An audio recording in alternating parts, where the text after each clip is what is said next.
करा एक ऊर्ध्वाधर मीनार 5 मीटर ऊंचे झंडे की चोटी पर समकोण बनाता है। यदि उनके बीच की दूरी 12 मीटर हो तो मीनार की ऊंचाई ज्ञात करना है। मान लीजिए, देखिए मीनार बड़ा होगा और क्या होगा, एक झंडा है तो छोटा होगा। जैसे मान लीजिए कि यहाँ एक मीनार है, इतना बड़ा मीनार है। मीनार के मतलब होता है कोई भी ऊंच टावर के तरह कोई बिल्डिंग, कुतुब मीनार के नाम सुने हैं ना, वैसे नहीं।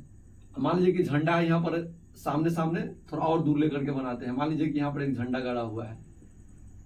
अब इसका भी आधार होगा जमीन पर, इसका भी आधार होगा जमीन पर। ये जो मीनार है ना, ये मीनार इस झंडा के शिखर पर समकोण बनाता है। तो समकोण बनाने का मतलब ये पूरा मीनार मिल के 90 डिग्री कोण बनाता है। मतलब यहाँ से जो यहाँ आएगा से, और यहाँ से जो यहाँ आएगा से रेखा, दोनों मिलाए कितना है कोण बनाएगा, 90 डिग्री का कोण बनाएगा। क्या डिग्री का कोण बनाएगा, 90 डिग्री का। और ये जो झंडा है 5 मीटर ऊंचा है। क्या मीटर ऊंचा है, 5 मीटर। तो इसके सामने सामने अगर हम ठीक सामने सामने लेते हैं ऐसे करके, यहाँ भी क्या होगा, यहाँ तक की दूरी क्या हो जाएगा, ये भी हो जाएगा 5 मीटर। क्या मीटर हो जाएगा, 5 मीटर हो जाएगा। अब देखिए इसका नाम रखते हैं, जैसे मान लेते हैं ए और बी क्या है, एगो मीनार है, और सी डी क्या है, एगो झंडा है। अब देखिए ध्यान से, अब मेन कंसेप्ट अब क्लियर करना है। ये पूरा, ये रेखा जो पूरा है ये कितना डिग्री कोण बना रहा है, 90 डिग्री कोण बना रहा है। तो हम मान लेते हैं ये कोण थीटा बना रहा है, तो ये क्या कोण बनाएगा, 90 डिग्री माइनस थीटा। जैसे पूरा मिला के 90 डिग्री है, तो इसको हम थीटा मान लेंगे तो कितना बचेगा, 90 में से जो थीटा के हटाएंगे वह ना बचेगा। 90 में से थीटा अगर हम इसको दे देंगे तो और एकरा लेल कथी बचेगा, तो 90 तो थीटा को हटाएंगे तब ना उसी पता चलेगा। जैसे आपके पास 90 रुपया है, 20 को केकरो आप दे दीजिएगा तो ये आदमी को, तो दूसरा आदमी को कितना दीजिएगा, 70 को दीजिएगा। तो इसका मतलब क्या है, 90 में से वो 20 को घटा रहे हैं। तो एकरा हम यहाँ पर थीटा दे रहे हैं, क्या दे रहे हैं, थीटा।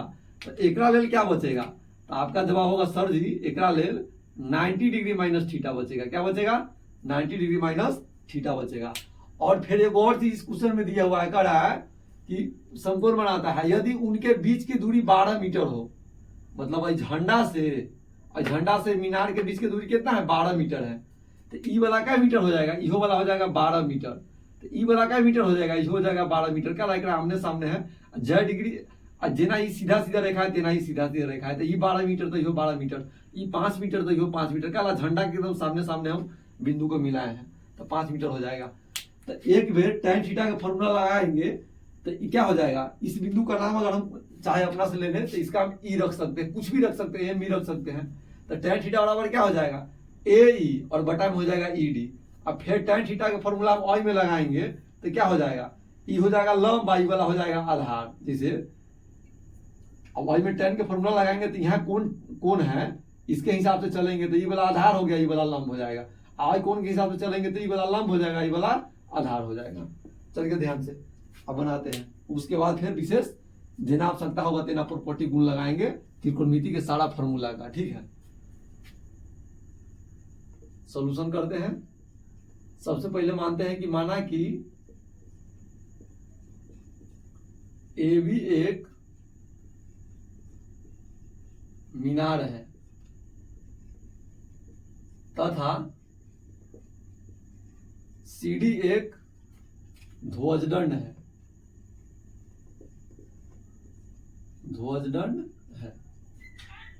मीनार कितना डिग्री पर खड़ा होगा, 90 डिग्री पर खड़ा होगा। ऐसे इसका यूज भी नहीं है, त्रिभुज का इसका यूज होगा, इसका नहीं है। अब देखिए, अब इसके कोई भी लाठी अगर खड़ा है, जैसे मान लीजिए कि लाठी खड़ा है और पर एकदम सीधा सीधा कोई रेखा खींचिएगा तो एनहू 90 डिग्री बनाएगा और एनहू 90 डिग्री बनाएगा। इसका तो यूज हमको है भी नहीं। चलिए यहीं पर 90 डिग्री बनाते हैं। तो ये कोण समकोण हो गया, और ये भी क्या हो जाएगा, समकोण ही होगा, लेकिन उसका हमको यूज है नहीं।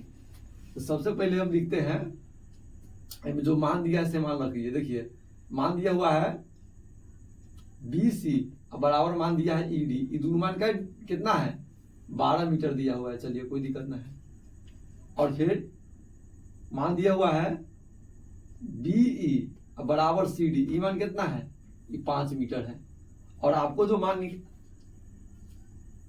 मान निकालना है पूरा मीनार के ऊंचाई निकालना है। ये पूरा मीनार के ऊंचाई मतलब आपको मान निकालना है AB का। कौन सी का मान निकालना है, AB का। AB का मतलब क्या हो गया, AE अब प्लस BE, ये पूरा मान निकालना है आपको।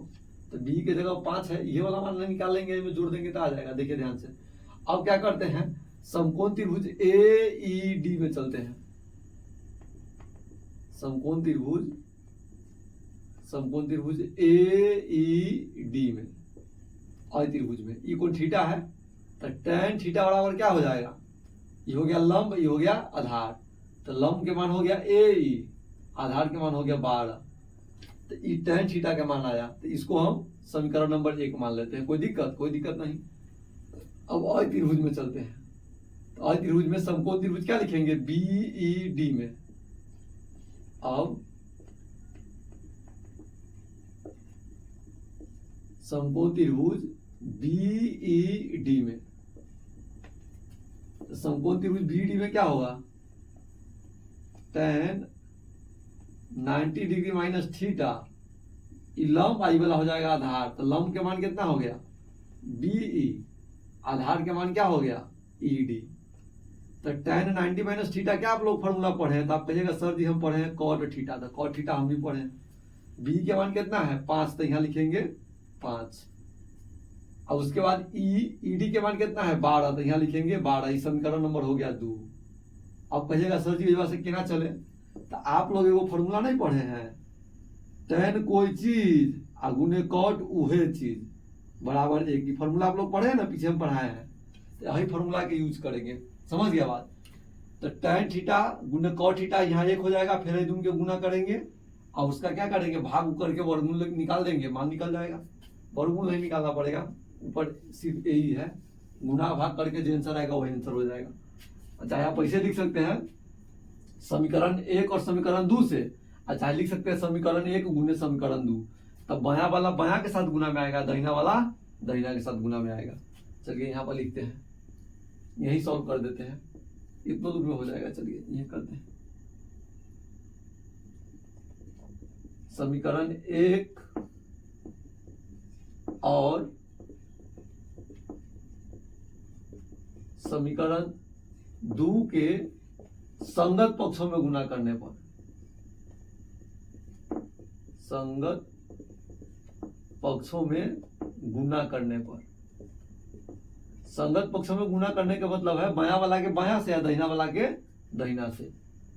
तो tan थीटा इंटू ई वाला cot थीटा बराबर AE बटा में 12 और गुने 5/12। अब देखिए फॉर्मूला पढ़े, tan theta into cot theta का मान कितना होता है, 1 होता है।